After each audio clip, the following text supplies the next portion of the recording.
საქველმოქმედო ფონდმა ცისკარი წელს უკვე მეოთხედ პრემიაში დურუჯი გამარჯვებულები გამოავლინა. მათ შორის არიან რობერტ სტურუა, ნიკოლოზ ლუარსაბიშვილი და ქეთა შათერიშვილი. პრემიაზე წარდგენილ ნომინანტებს სპექტაკლებს ჟიურის 5 წევრი აფასებდა.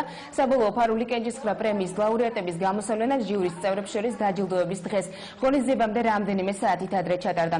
გასულ წელს პრემია მხოლოდ 5 ნომინაციაში გაიცემოდა, წელს კი უკვე არსებულს კიდევ ერთი საუკეთესო მხატვრის ნომინაცია დაემატა.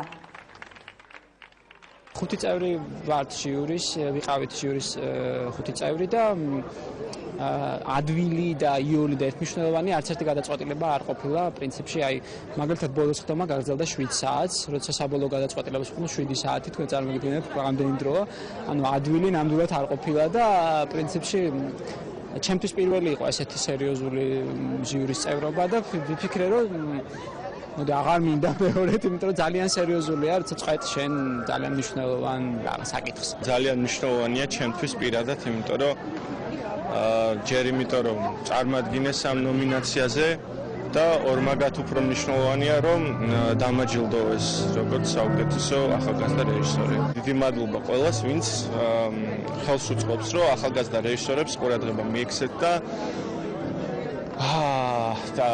მათი სპექტაკლები, ესე ვთქვათ, ფინანსურათაც და ეს ყურადღება მიექცეს, თუნდაც უფრო მეტი მაყურებელი მოვა თეატრში. საქართველოში ყველაზე პრესტიჟულ თეატრალურ ჯილდოთ ითვლება დურუჯი.